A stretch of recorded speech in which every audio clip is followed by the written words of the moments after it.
Donc ici on est dans la forêt de Chagé, en Franche-Comté, notre Franche-Comté.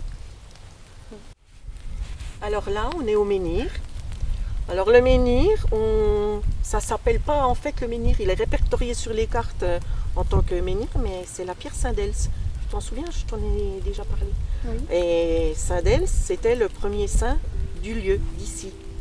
Et Saint-Delce, c'était un disciple de Saint Colomban. Et lors d'un périple avec Saint Colomban, il est tombé malade et il s'est arrêté. Et il s'est arrêté ici en fait. Et les gens du coin, enfin le peu qu'il y avait, puisque c'était quand même pas très peuplé, lui ont érigé ça à sa mort. Et en fait, il fait 1,80 m là.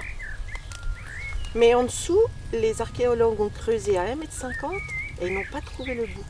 C'est pour ça en fait que tu pourrais t'appuyer comme tu veux, il ne bougera jamais. Je ne sais pas combien il fait en bas, voilà.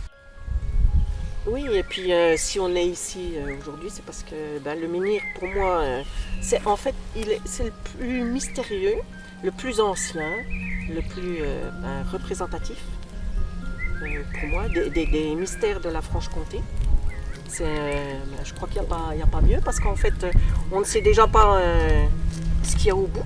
Peut-être qu'il y a des offrandes, des choses comme ça, si on pouvait creuser. Et puis tout ce qu'il y a autour, rien que déjà la forêt, le calme, ce qu'il y a sous nos pieds, les trésors. Tu te souviens en quoi il est fait? Non. Il est en parpaing. Tu te rappelles pas? C'est un agglomérat naturel, un ciment naturel avec des galets à l'intérieur. Ça se fait tout seul. Il y a une légende qui dit que lorsqu'on se met au pied là, de ce côté-là et qu'on y reste 15 minutes, on est requinqué, ragaillardi comme on dit en Franche-Comté. Quand on était resté, on avait fait chacun notre tour, on était resté 15 minutes et quand on était reparti, on était écroulé de rire, plein d'ondes positives, on ne sait pas ce qui s'est passé mais on n'arrêtait pas de rire.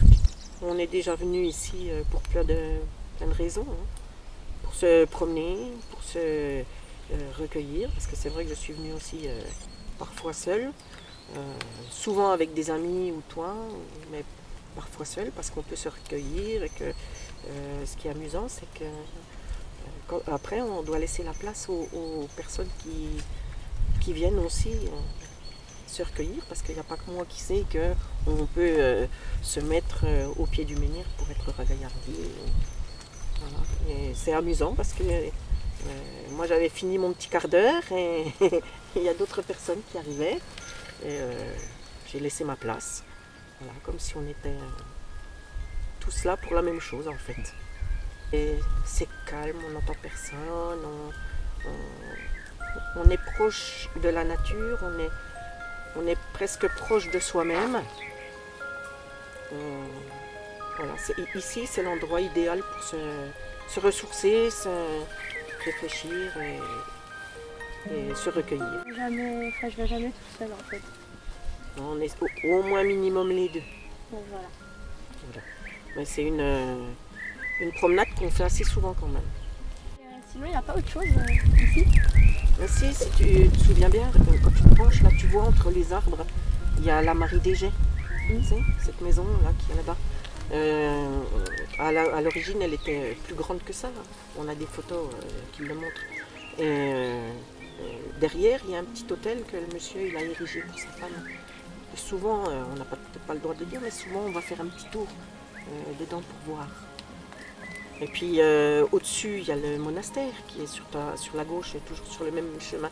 Mais il date des années 1200, 1300 quoi. Et puis toutes les bornes. Mais là, les bornes, il y en a partout en fait.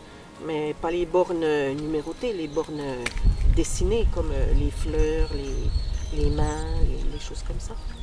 Voilà, tout ce qu'il y a sur le chemin. Mais je suis sûre que si on cherchait, on trouverait encore d'autres choses. Il n'y avait pas une histoire de l'herbe qui perd ou je sais pas quoi? Si, c'est je ne sais pas si on appelle ça une légende. C'est des personnes qui se perdent quand ils sont dans une certaine sorte d'herbe. elle doit être plus verte, plus je ne sais pas quoi. Et les gens qui sont nés ici, en fait, même si ils connaissent le coin comme leur poche, dès qu'ils sont dedans, ils ne savent plus où ils sont. Et il y a plein de gens qui se sont perdus à cause de ça. Ça s'appelle l'herbe qui perd. Mais je ne peux pas te dire où c'est. Ni, on pourrait par contre délimiter en disant attention, vous allez entrer dans l'herbe qui perd et vous perdre ou vous faire exprès justement pour savoir ce qui se passe. Non, je ne sais pas. Pour moi, la Franche-Comté, c'est ma région et c'est la plus belle. Et je l'aime. Pour moi, la Franche-Comté, c'est la région où il y a du fromage. Parce que j'adore la campagne et puis c'est là qu'on peut en trouver.